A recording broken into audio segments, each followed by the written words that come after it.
Tyson Nash's comments into this were what really kind of That made it worse. That dumbed it up about 50 points. Yeah, it was moronic. Now, Ryan, what was your take on it? I am an advocate of rough and tumble hockey, of violence in the game. Mm-hmm. The code, which is like Fight Club, in that the code is like something is like happiness and peace on earth. It is there, but it exists, but you cannot define it because it's so confusing. Yeah. But even in the most basic structure of the code, what happened with Jay Beagle and Troy Terry is everything the code is against. Mm-hmm. It's not a willing combatant. You're picking a fight with somebody much smaller, younger, out of your weight class, and that they didn't drop their gloves. This is not somebody you beat up. You can make the argument that, Tyson Nash, and I understand where he's coming from, but he just keeps contradicting and eating his own words and putting his own foot in his mouth over and over and over again, where he's trying to say that, hey, you know what? The Anaheim Ducks were being, a little showboaty. They were they were shooting their mouths off. And in a 5-0 game, the last thing you should be doing is trying to break up iced puck under a goalie free. And in a 0-0 game, you're going to get pushed out of the crease and maybe face wash. But in a 5-0 game, and things aren't going your things aren't going your way, it might get a little bit worse. Mm-hmm. And I agree with all that. Yeah. Unfortunately, everything that happened in that situation Dig up, stupid. should not have happened. Yeah. I spent quite a bit of time thinking about this. I have a bit of I don't think this is strictly like anyone that comes to me and says this is part of the code or this is part of what the hog. I want to just say that is factually incorrect, because this thing, whatever this thing that happened, this threatening aura of youth superiority that was struck against the Arizona Coyotes, this exists in places beyond hockey. Notably for me, the place it exists in, and it's the most accurate kind of comparable I can bring it into, is esports. Where, just imagine you're playing a video game, okay? I turn them off before I finish them. Oh my God, that's a great story. Okay, quick put segue. We'll put a pin in quick, it. Just a quick segue. Ryan and I are playing NHL 21. Friday night. We go. It's tied 3-3.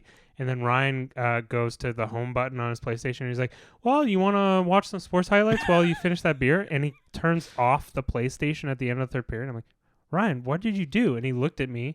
And I'm like, we were tied. I thought I was up 4-3, and that's why I was rope-a-doping in my own zone waiting for the game to be over. Anyway, so he turned it off, and it was one of the funniest moments I've had. But anyway, in esports. So in esports, this is the thing. And it's not specific to esports, but just think about a video game that you're playing, like an online video game, Halo, whatever you want. There are times when you play a game where you encounter someone just strictly better than you. Oh, yeah. Now, this is layered. Either they're better than you, you're having a bad day, you're tilted, which is, it's the poker terminology of, you lose one hand and then you lose the next one, they'll lose the next one, and you're just on tilt. This happens in esports, particularly in MOBAs like Dota and League of Legends and stuff like that, where, you just get into a negative mind space and you kind of tumble down and down and down. You could have made another sports analogy than an esports. Well, for me, listen, this is why I have fucking PMA tattooed on my right wrist, on my mouse wrist, is because I learned a long time ago where to avoid getting tilted, which I think is the biggest kind of mental trap that most athletes and e-athletes or whatever you want to call them get stuck into, is they're their own worst enemy sometimes. Oh, absolutely. So anyway, the one thing that correlates to all this is just get good.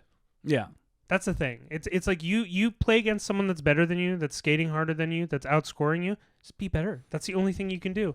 Or you can do what Jay Beagle did. And what people are using the code to defend what Jay Beagle did, as against this shield of like toxic masculinity, where it's saying, you can't. They can score. They can score, but they have to have their head down and their shoulders down, and they have to be polite. No. You know what the best way to stop them from doing that is? Stop them from scoring. That's it. It's as simple as that. I'm sorry. Yeah. any person who is like that, like the public can hate them, whatever.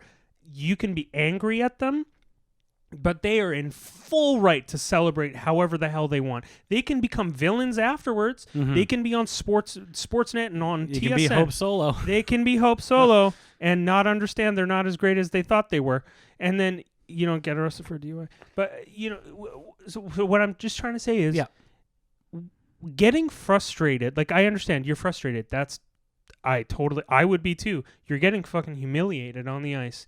But also, Jay Beagle, you got much respect to you. You have a cup ring. That's great. You got and an guess iPhone what? 4. You got an iPhone 4. And guess what? You have a cup ring. These young kids don't. Yeah. And they'll learn. More than likely, at one point in their times, probably in the next little bit of future, they'll probably come up to you.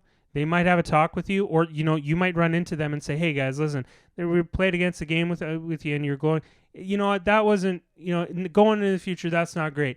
And I bet you more than anything, those kids, those young players are probably going to be like, "Oh shit, you know what? Yeah, we learned. We took something away. We took something out of it. It'll be imprinted into our minds for the next time. To be more cognizant. Because guess what?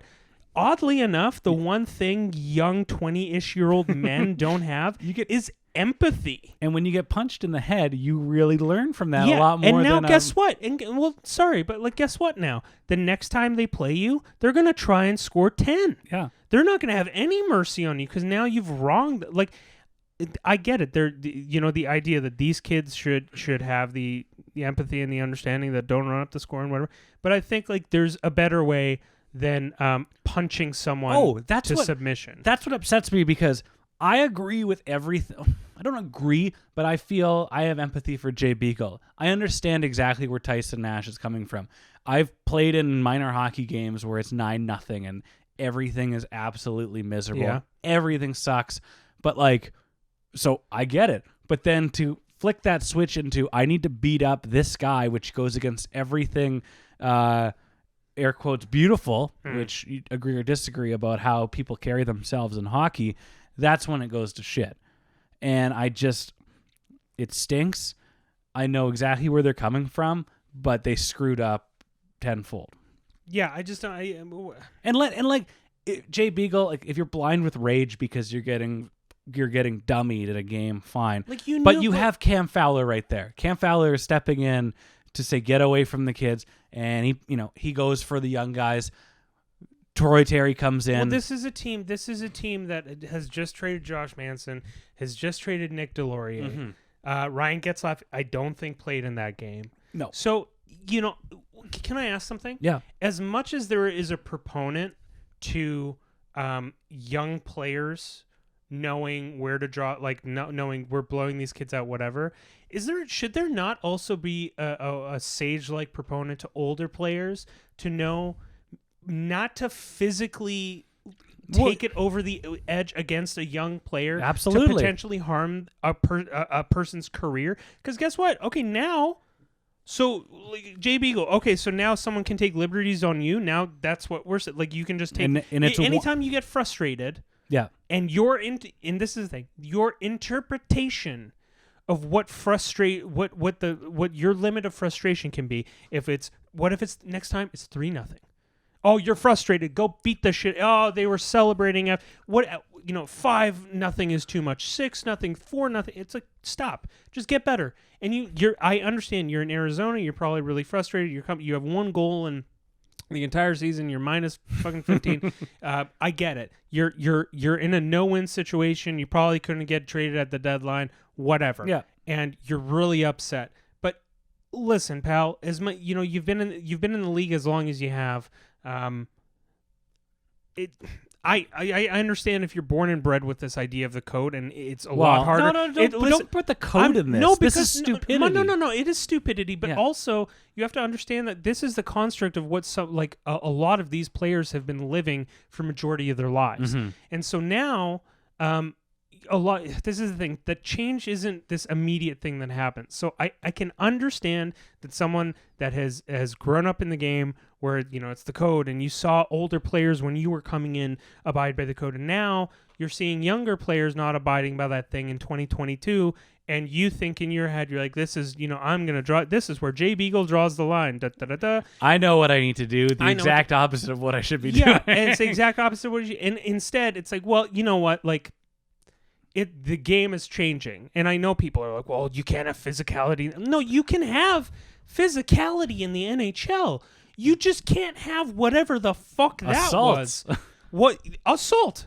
Basic assault. Like, basically assault. Like, I just don't understand. Like, every time we, sorry, I love you. I love you, Ryan. Every time I'm gonna bash your visor into your face and cut it open. Every time we talk about physicality in the NHL, Ryan, it's always brought up to be this debate of like, okay, we either get rid of everything or we get rid of, you know, we don't get rid of. I'm like, no.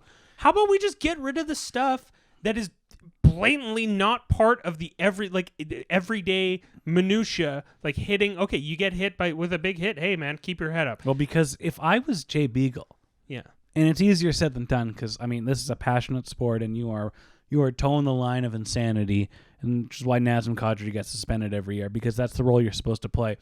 But I mean, if I'm Jay Beagle, I mean, I'm not looking to assault him, but I mean, if there's an opportunity where I can blow him up on the boards or hurt him, not injure him, that's when you do it.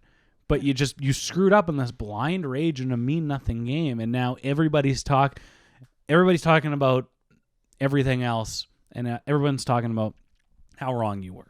Yeah. So, and it's unfortunate. Yeah, and I mean, I don't care about Jay Beagle. He's got enough money. Yeah. He could buy a new phone. No, Jay Beagle has more than enough money. Some say too much money.